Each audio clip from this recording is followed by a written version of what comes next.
Good evening. I'm Rick Mitchell with Channel 7 News. Tonight marks exactly 5 years since the horrific massacre at Chuck E. Cheese in Green Bay, Wisconsin, where 8 children and 3 adults lost their lives in what authorities called one of the most brutal mass killings in the state's history.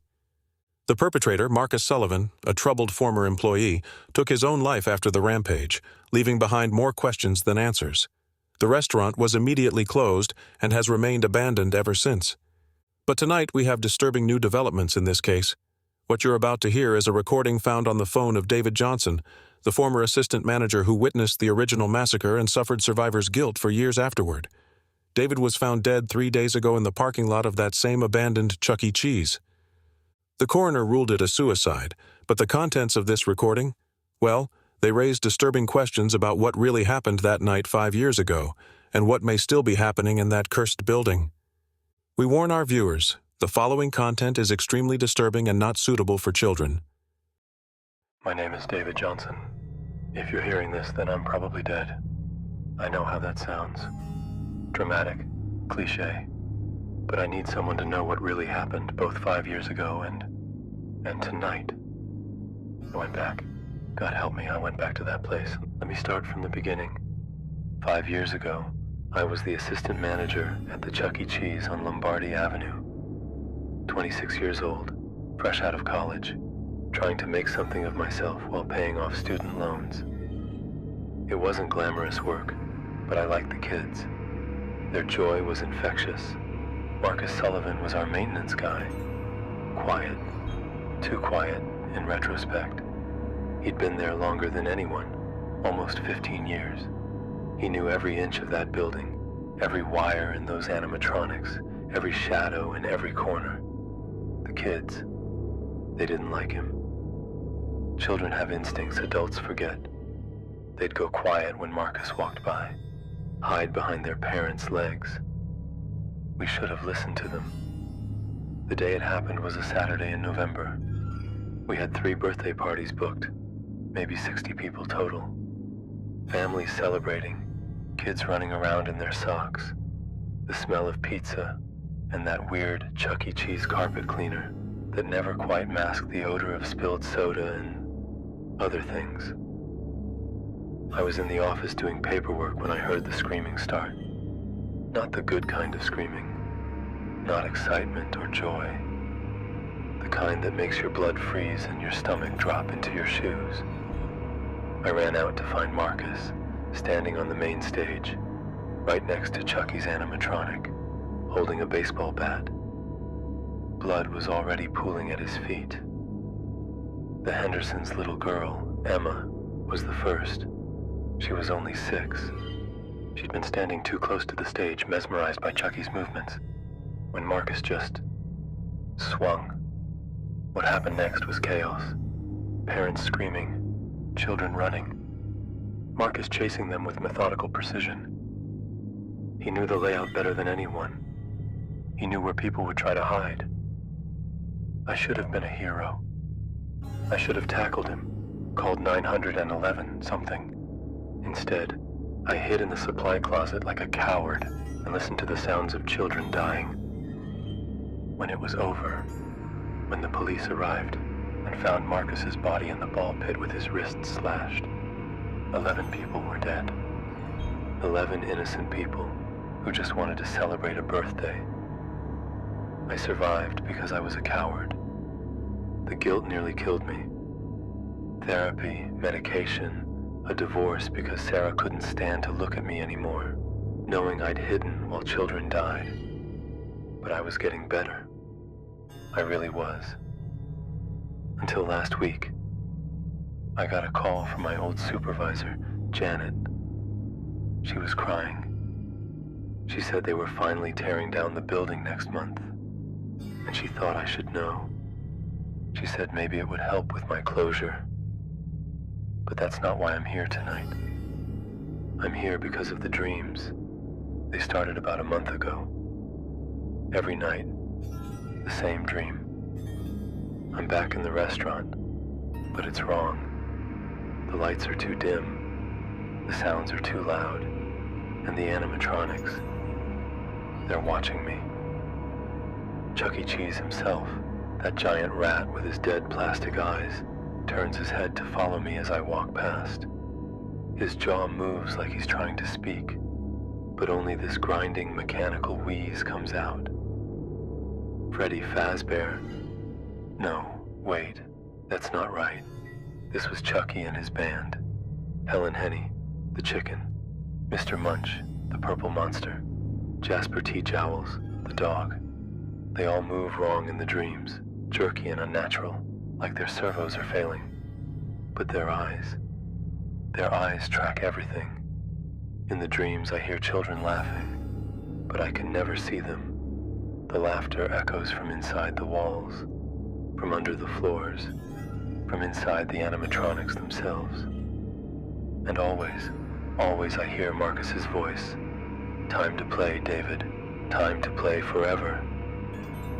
That's when I wake up screaming. So here I am, standing in the parking lot of this dead place at 11 p.m. on a Tuesday night. The building looks smaller than I remember, more pathetic. Half the windows are boarded up, the other half are broken. Someone spray-painted "Child Killer" across the front entrance. The chain-link fence was supposed to keep people out, but bolt cutters solved that problem easily enough. I told myself I just needed to see it one more time, face my fears. But standing here now, looking at those dark windows, I think I'm lying to myself. I think something is calling me back. The front door is chained shut, but I know another way in. Marcus showed me once, during a particularly slow Tuesday shift. There's a service entrance around back that connects to the kitchen. The lock has been broken for years. Jesus Christ. The smell hits me first. Not decay exactly, but something stale and wrong, like old grease mixed with something sweet and cloying. The emergency lighting is still on, casting everything in a sickly red glow. It's exactly as we left it 5 years ago. The tables and chairs are still scattered from when people tried to run. There's still a child's shoe by the prize counter. Still dark stains on the carpet that no amount of cleaning could remove. But the worst part is the stage. The animatronics are still there, frozen mid-performance. Chuck E. Cheese himself stands center stage. A 6-foot-tall rat with matted gray fur and that iconic red shirt. His permanent grin stretches too wide across his plastic face, showing yellowed teeth that look sharper than they should. One arm is raised, microphone clutched in a mechanical hand, the other hanging limp at his side. To his left stands Helen Henny, the pink chicken with her blue dress and bonnet. Her beak is slightly open, as if caught mid-song, and her glassy black eyes seem to catch every flicker of the emergency lighting. Her feathers look dusty, molting in places, giving her a diseased appearance. Mr. Munch dominates the right side of the stage, a purple monster with wild orange hair and a keyboard strapped around his massive frame. His forearms are positioned over the keys, frozen mid-chord. What disturbs me most about him are his teeth, rows of them, like a shark's mouth, visible through his perpetual grin. And finally, Jasper T. Jowls, the country dog with his banjo and overalls. He looks the most innocent of the group, but there's something wrong with his posture. His head is tilted at an unnatural angle, like his neck servos failed mid-movement. They look exactly the same as 5 years ago, but different, more real somehow, like they're waiting for something. And their eyes, God, their eyes seem to be looking right at me. I shouldn't be here. I'm walking toward the stage now. I don't know why. My legs are moving without my permission, like I'm being pulled forward by invisible strings. The closer I get, the more wrong everything feels. The air is too thick, too warm. The silence is too complete. Even my footsteps sound muffled, like the building is absorbing sound. Chucky's smile seems wider than I remember. Did you hear that? For a second, I thought I heard. No, nothing. Just my imagination. But I swear, I heard a child giggling. I'm at the stage now. Up close, I can see the decay more clearly. Paint chipped off Chucky's nose reveals rusted metal underneath. A crack runs down Helen Henny's beak, and something dark has stained her blue dress. Mr. Munch's purple fur is matted with what looks like old grease, and one of his forearms hangs at an odd angle. Jasper's banjo strings are snapped, curled up like dead worms. But their eyes, the eyes look too real, too aware. Wait, did Chucky's eyes just... No, that's impossible. The power to this place was cut years ago, but I could have sworn I saw his pupils shift, just slightly, just enough to track my movement. I'm staring directly at him now, and his black plastic eyes are staring back, unblinking, unmoving. But I swear they weren't looking in this direction when I first walked in. What the hell was that? Something just moved. I know something just moved. Out of the corner of my eye, I saw Helen Henny's head twitch. Just a tiny movement, like a nervous tick. But these things don't have nervous ticks. They're machines, dead machines. I'm backing away from the stage now, but I can't shake the feeling that they're all watching me, following my movement with those glassy, unblinking eyes. Okay, I'm being paranoid. This is just my guilt manifesting as hallucinations. Dr. Reeves warned me about this. Trauma can create false perceptions, especially in triggering environments. But when I look back at the stage, Jasper T. Jowls' head is definitely at a different angle than it was before. I'm sure of it. His neck has rotated maybe 15 degrees to the left, following the path I just walked. This isn't possible. There's no power, no one controlling them. They're just broken carnival props left to rot. So why do I feel like I'm being hunted? There it is again. The laughing. It's coming from everywhere and nowhere. From the walls, from the ceiling, from inside my own head. Children laughing, but it sounds wrong. Too high-pitched, too long. I need to leave. I need to leave right now. The door. Where's the door? I came in through the kitchen, so it should be... No. They've moved. All of them have moved. Chucky is no longer center stage. He's standing at the edge, 1 foot already on the floor, his arm lowered, microphone hanging at his side. His head is turned in my direction, that plastic grin seeming wider somehow, more knowing. Helen Henny has stepped back, her wings spread as if ready to take flight. Her beak is open wider now, revealing a dark interior that seems to go deeper than it should. Mr. Munch has rotated 90 degrees, all 4 of his arms now hanging at his sides, fingers twitching like he's warming up to play a very different kind of song. And Jasper is completely gone from the stage. Where is he? Where the hell is Jasper? There. Behind me. How did he get behind me? I turn around and he's standing by the prize counter, his broken banjo clutched against his chest. His head is still tilted at that unnatural angle, but now his eyes are definitely tracking me. Definitely alive. This isn't real. This can't be real. The main entrance is chained from the outside. The windows are boarded up. How did I expect to get out?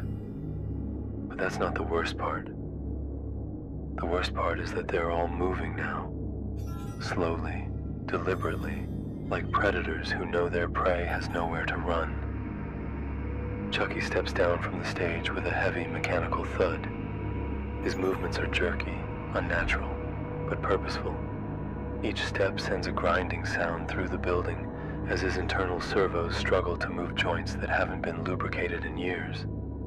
Helen Henny follows, her wings flapping once with a sound like breaking bones, before she drops to all fours and begins skittering across the floor like some diseased bird. Mr. Munch simply jumps down, his massive frame hitting the ground with enough force to shake the building. All four of his arms move independently now, grasping at the air as if playing an invisible, discordant symphony. And Jasper is moving closer from behind, his broken banjo strings trailing behind him like intestines. They're surrounding me, and I can hear the children now, not just laughter anymore. Whispers, instructions. Get him, Chucky. Don't let him leave like last time. Make him play with us, forever and ever and ever. Chucky's jaw begins to move, opening and closing with a grinding of gears, and when he speaks, it's Marcus's voice coming through those decaying speakers. Time to face the music, David. Time to face what you let happen. I'm running now, but there's nowhere to go. Every exit is blocked, every window boarded up. The building has become a maze, rooms connecting in ways that make no sense, hallways that stretch longer than they should. Behind me, I can hear them coming. Chucky's heavy footsteps. Thud, thud, thud, like a giant's heartbeat. Helen Henny's claws scraping against the floor as she scuttles after me. Mr. Munch's four arms slapping against walls and door frames as he propels himself forward. And underneath it all, the eerie twang of Jasper's broken banjo strings dragging across the ground. They're faster than they should be. Those old servos shouldn't be able to move that quickly, but they're gaining on me. I can hear Chucky's voice echoing through the building. You can't hide this time, David. No closets to crawl into, no coward's way out. I duck into the arcade area, weaving between the darkened game cabinets. The machines are flickering to life as I pass them, their screens showing scrambled images of birthday parties and happy families. But the faces in the images are wrong, twisted, melting, screaming. Mr. Munch just smashed through a row of skee-ball machines, his four arms sweeping everything aside like he's clearing a path. His shark-toothed grin is wider now, impossibly wide, and I can see sparks flying from damaged wiring in his neck. Helen Henny drops from the ceiling. When did she get up there?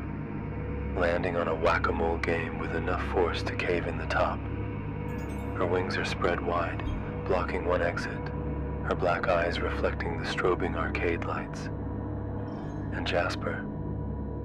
I can hear his banjo getting closer, the broken strings creating a discordant melody that sounds like children crying. There, the party rooms. Maybe I can hide. Maybe I can find another way out. I'm in the party room now. The private party room where the Henderson family was celebrating Emma's birthday. There's still confetti on the floor, still balloons tangled in the ceiling fans, still blood on the walls. This is where Marcus cornered them, where he finished what he started, where I could have made a difference if I hadn't been such a coward. They've found me. Chucky appears in the doorway, his plastic smile somehow looking sad now instead of cheerful. The other animatronics file in behind him, their ghostly passengers watching me with those terrible, knowing eyes. We've been waiting for you, David, Chucky says, and his voice is Marcus's voice, distorted through dying speakers. We've been waiting so long. You can't run from what you did, Helen Henny adds, her voice a chorus of young girls. You can't hide anymore. I know I can't. Emma Henderson slides down from Chucky's back and walks toward me. She looks exactly as she did 5 years ago, except for the massive dent in her skull where Marcus's bat connected. It's time to play, Mr. David, she says, reaching out with one small pale hand. It's time to play forever. The others are moving closer now. All the children, all the ghosts, all the accusatory stares. They surround me in a circle, and I can feel their cold breath on my skin, their whispered words in my ears. Coward, murderer, you let us die. Your fault, your fault, your fault. Maybe they're right. Maybe I am a murderer. Not with my hands, but with my inaction. Not with a weapon, but with cowardice. I can feel them touching me now. Small hands, cold as ice, pulling at my clothes, my hair, my skin. They want me to stay. They want me to play forever. And maybe I should. Maybe this is justice. Maybe this is what I deserve. But I can't. I can't stay here. I have to try to leave, to live, to make amends somehow.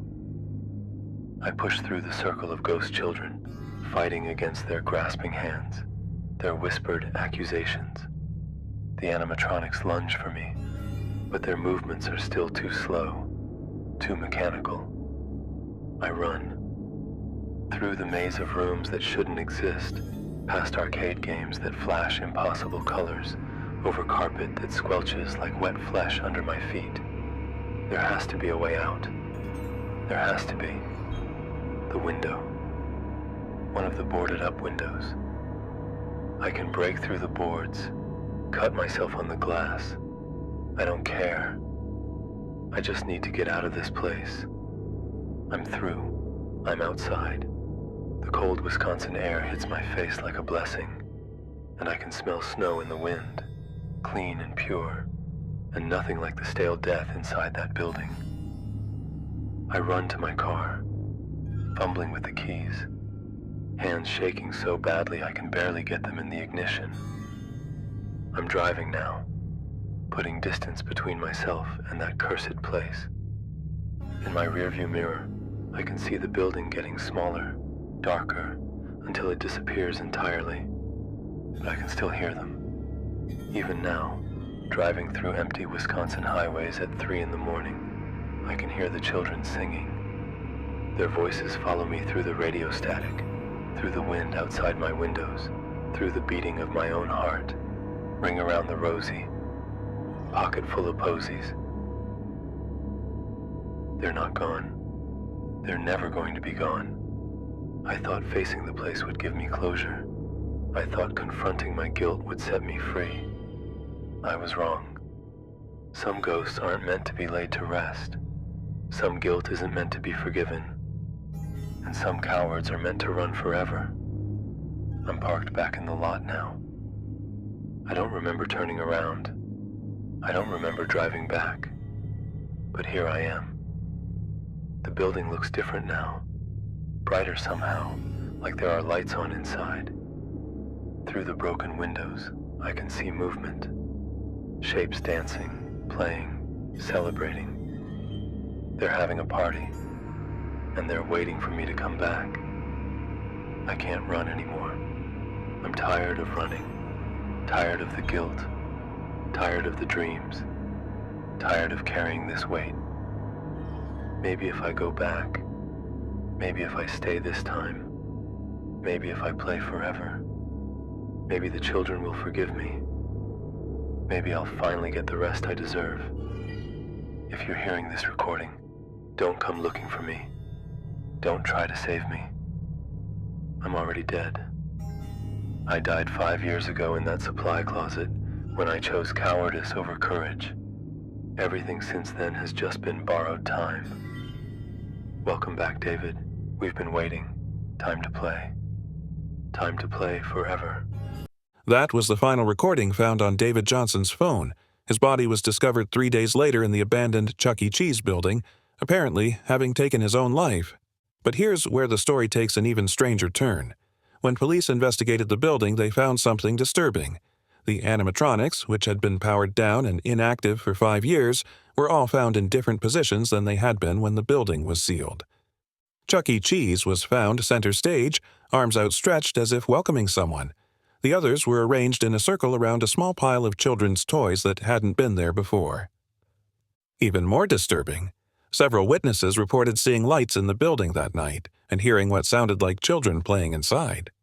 The demolition of the building has been postponed indefinitely while authorities investigate these claims. As for the recording itself, audio experts say there are anomalies in the final minutes, sounds that shouldn't be possible given the equipment David was using, voices that don't match his vocal patterns, mechanical sounds that the phone's microphone shouldn't have been able to pick up. One expert, speaking on condition of anonymity, said the recording contains audio signatures consistent with multiple overlapping voices, including what appear to be children speaking in unison. The families of the original victims have requested that the building be torn down immediately, but legal challenges have stalled the demolition. Some claim the building has historical significance as a site of tragedy that should be preserved. Others argue that some places are too cursed to let stand. 3 urban explorers have broken into the building since David Johnson's death. All 3 were found days later, catatonic, unable to explain what they experienced inside.